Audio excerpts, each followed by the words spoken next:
Listen carefully to the first part of the conversation and answer questions 1 to 7. Good morning. How can I help you? I'm thinking of taking a year off university next year, and I'd like to travel around Europe. OK then. Do you have any idea where you'd like to go? Well, I was thinking of starting in France and then working my way up to Eastern Europe, possibly going as far as Slovakia. Well, there are a number of ways you can do this, and we have various options available. It really depends on your budget and how you'd like to travel. That's just the thing, really. I've just finished my second year at university, so obviously I'd like to do it in as cheap a way as possible. That's fine. Could you give me a rough idea of the price range you're looking at? Realistically speaking, I'm hoping to pay between about £700 and £900. I could stretch to £1,100, but that's really my limit. How long are you thinking of going for? About 10 months. To be honest, you'd be better off travelling for about 7 months, if that's your budget. OK, that's not too bad. So, how would you suggest I travel? Well, because of the time limit, I don't think walking is a viable option. Of course, in this day and age, the most convenient way to get around is by flying, particularly if you've got quite a bit you want to see in a short space of time. Saying that, I still think the best way to get around Europe is by train. As a student, you can also get a student rail card, which means cheaper fares. That sounds brilliant.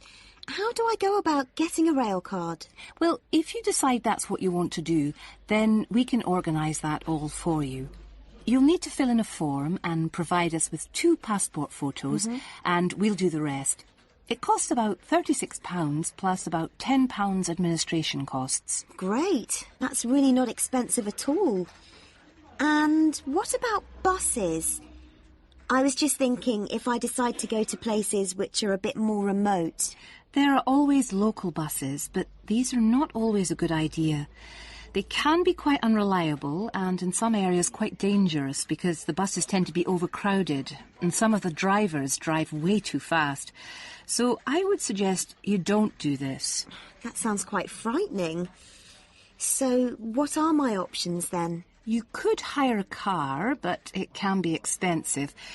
Still, I do think if you're thinking about going to smaller towns and places which are off the beaten track, then hiring a car is by far the better way to do it.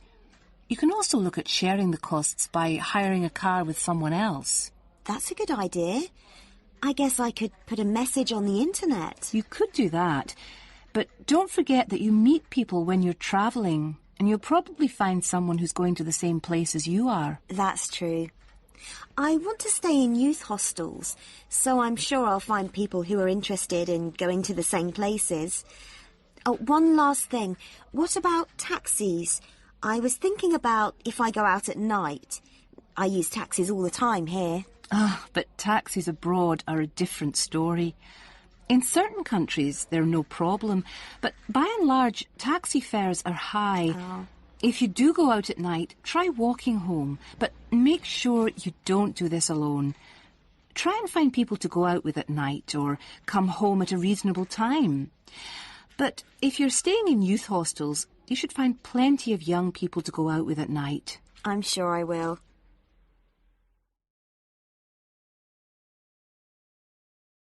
Now you have some time to look at questions 8 to 10.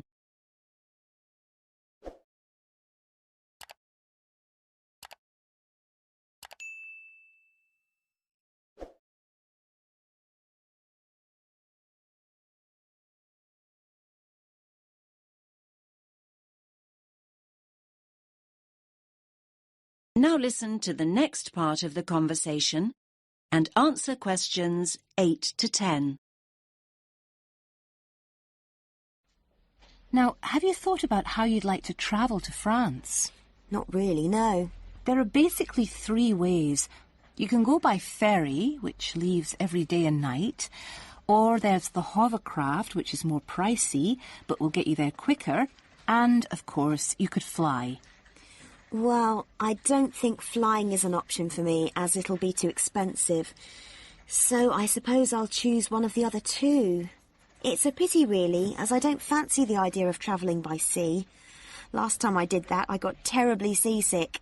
Well, you're in luck then, as at the moment there's a special deal on flights to France. Ah. In fact, a plane ticket is now half the price of a ferry ticket, which is usually the cheapest option. That's great. I'll do that then. I much prefer flying anyway. I'll need to get some details off you then. Firstly, how will you be paying? Cash, cheque or credit card? If you pay by cheque, you'll need a cheque guarantee card. I don't have my chequebook with me, so it'll have to be by credit card. Fine, that's no problem. If you could just sign over here, and then we'll have a look at flight times, and I can sort out a youth travel card for you. Fine. Oh, can I use your pen, please? No problem. Now, let's look at times. There is a flight leaving at 9 a.m. and one that leaves half an hour later, or you can choose a later flight at 11:30. No, I think 11:30 is too late, so I think I'd prefer the flight that leaves after 9. I'm not very good at getting up in the morning. No problem. Just give me a moment. Right, that's booked for you. Please remember that if you want to change this, you must give 24 hours notice or you will lose your place.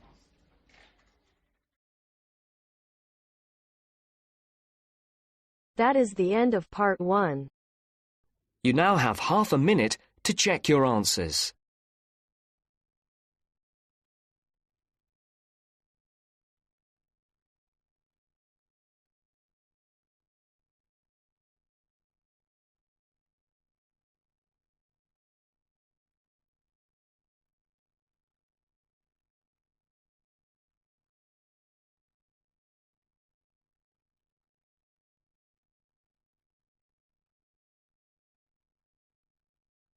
Now turns to part 2.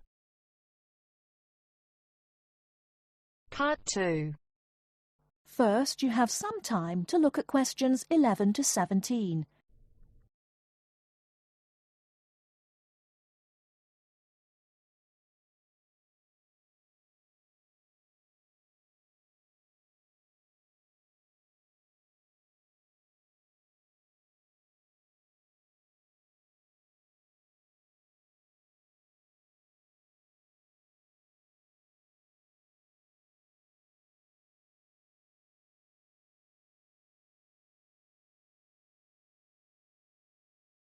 Now, listen carefully and answer questions 11 to 17.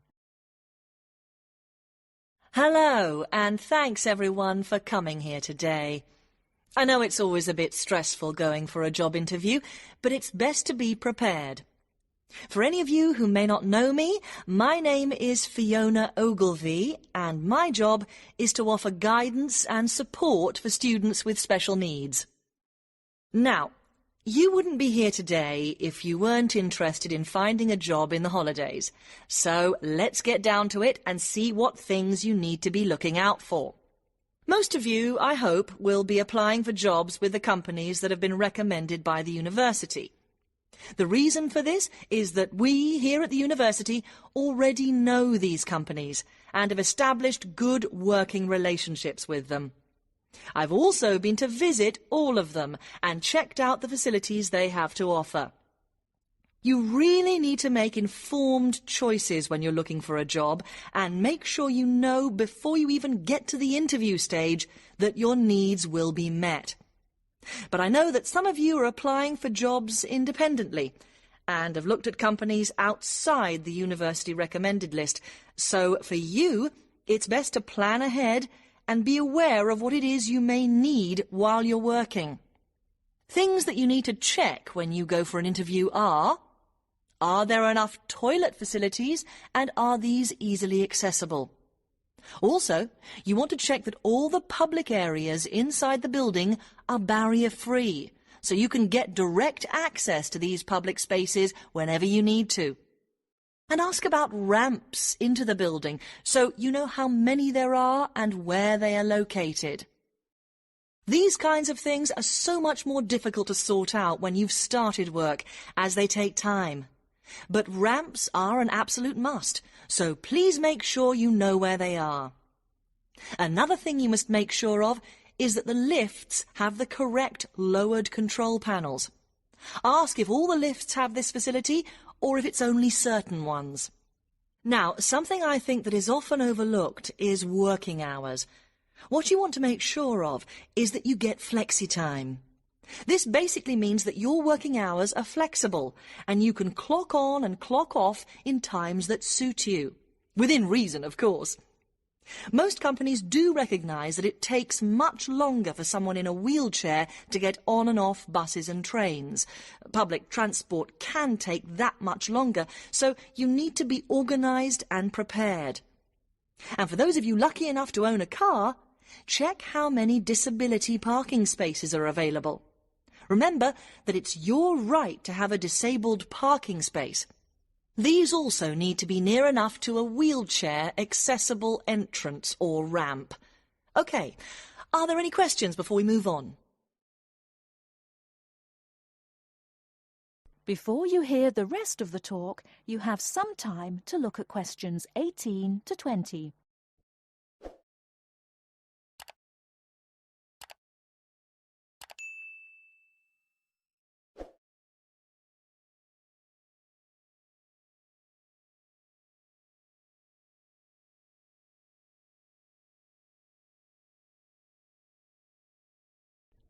Now listen and answer questions 18 to 20. Right, let's move on then. Now I want to talk you through the series of visits to companies which we've got planned for next week. On Monday morning, we will be visiting the Lowland Hotel. They have various summer jobs available, working as a receptionist or conference organiser in their busy conference centre, organising and setting up conferences.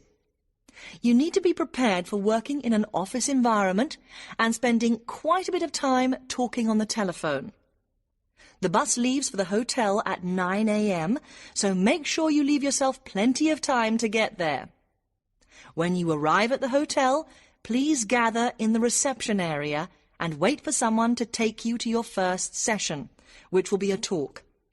The talk at the hotel will begin at 10 a.m, and then there will be a short tour of the hotel. There will be a light lunch provided, which is usually salads and sandwiches. The next place we'll be visiting will be on Tuesday afternoon.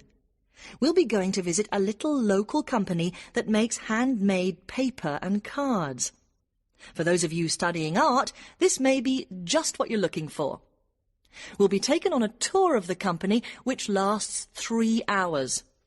The tour will start at 3:30 p.m, and after that you'll have a chance to meet some of the staff.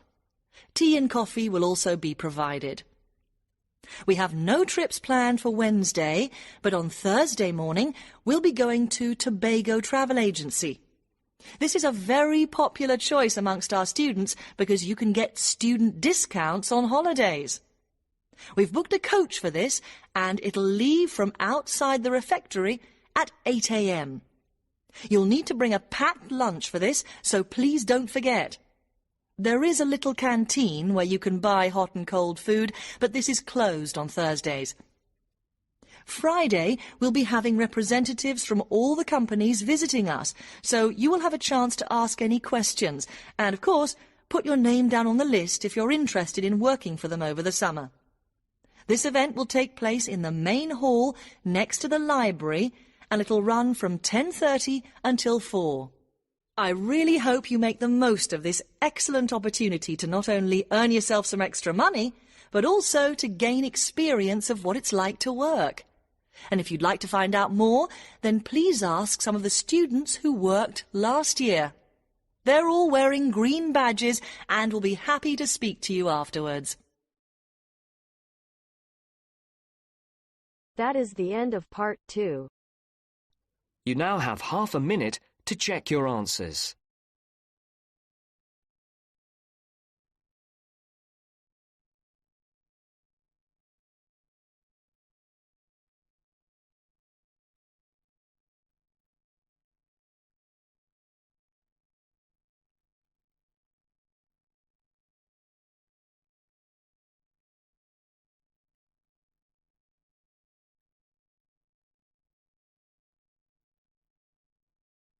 Now turns to Part 3. Part 3. First, you have some time to look at questions 21 to 25.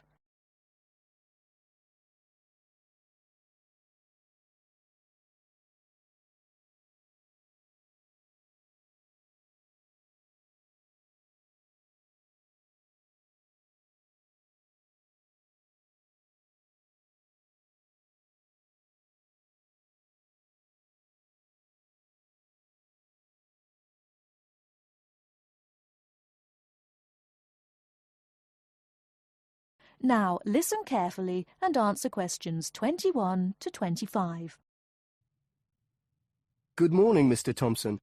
Can I speak to you for a moment? Of course, Jamie. Come in. Have a seat.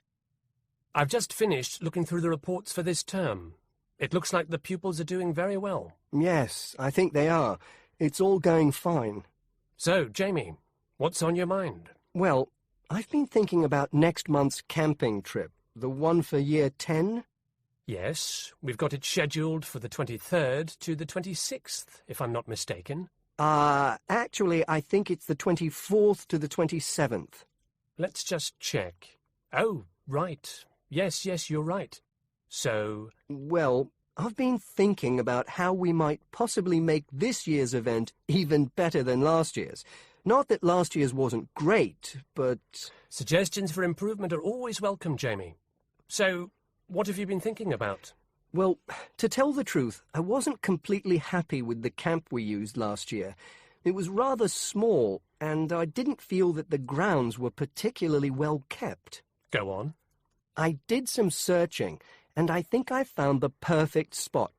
It's called Shepton Meadows, and... Is that the campsite in the Lake District? No, actually it's just outside Carlisle. It's a huge site, and it's on a lovely lake, Lake Brant, I believe it's called. Half the site is forested, and the rest, the actual camping area, is grassy. For kids that rarely get to see anything more than concrete, it's ideal. And the facilities are amazing. There's a basketball court, a large pool, and a football pitch. There are well-marked trails through the forest for hiking, and the lake is there for swimming and other water sports. I believe there's even a lifeguard service. That sounds like it might suit our purposes perfectly.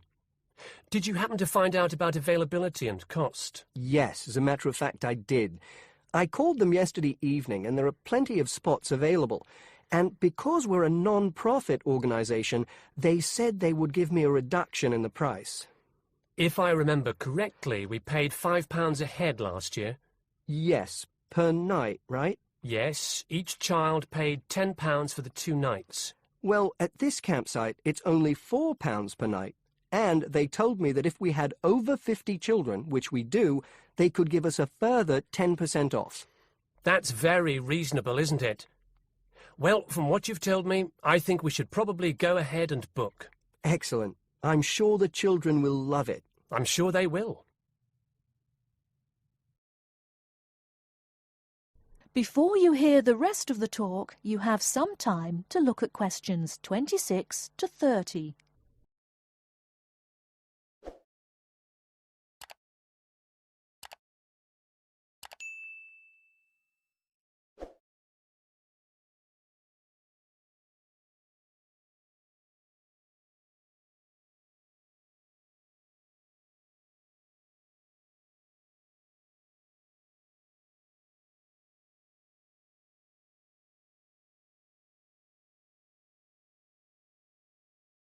Now listen and answer questions 26 to 30. Now, Jamie, have you given any thought to an itinerary by any chance? As a matter of fact, I have. Wait 1 second. Yes, here it is. I've made a few notes. Okay, so, now, these are just ideas, of course. Yes, go on. Let's hear what you've got. Right. We time it so that we arrive at the camp around 7 on Friday evening. It'll still be light then, and we'll have plenty of time to set up camp and get ourselves settled in. At 8, we could have a barbecue, you know, hamburgers and hot dogs, something that's nice and easy to prepare. And that children love. Yes. Then lights out would be at 9:30, so the children will get a good night's sleep and be up bright and early at 7 on Saturday morning. Breakfast would be at 7:30, an hour's hiking from 8 till 9, and then a couple of hours at the lake. That would take us up to 11. I think that an hour of free time would then be in order. Let them have a chance to explore a bit on their own, you know. Yes, great idea. And then? Let's see, a picnic lunch at 12, and then sports in the afternoon till 4. Another swim until 5, and then supper. After clean-up, around 6:30, we could have a talk-back session, where the children get a chance to discuss their day and anything else they might have on their minds. Then a campfire and sing-along at 8, back to the tents at 9:30, and, well, that takes care of Saturday. Excellent, excellent. That would certainly keep them busy. What about Sunday? Sunday, right. As on Saturday, same wake-up and breakfast times, and then I thought we could go on a bit of a day trip. There are some caves about an hour's walk from the camp, which I thought the children might find interesting. We could leave at 8, which would mean we'd get to the caves at 9. They could explore for a couple of hours, and we'd head back at 11. 12 o'clock would see us back at the meadows.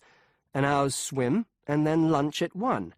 Then we could have organised games in the afternoon until supper at 5. It would take us an hour to clean up our sites and pack up. We'd be on the buses at 6 and all set to head back into the city. Well now, you've certainly put a lot of thought into this, Jamie, and it's paid off. I think it sounds wonderful. I can't think of a thing that needs to be changed. Let's go for it. Brilliant. I'll get the itinerary printed up and put it up on the notice board this afternoon.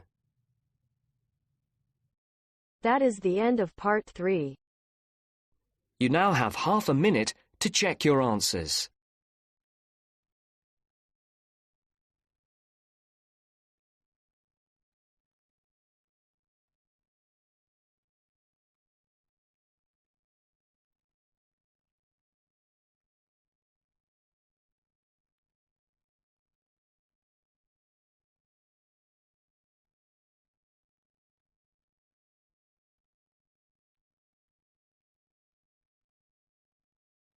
Now turns to part 4.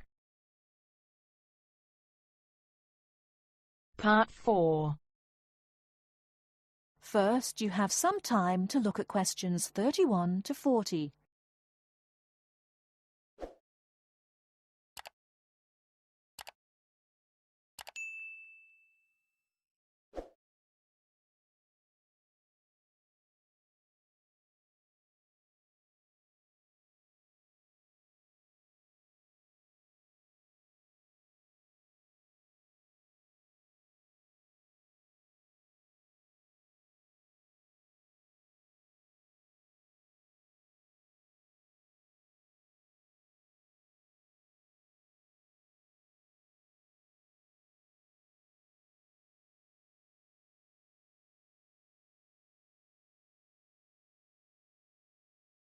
Now listen carefully and answer questions 31 to 40.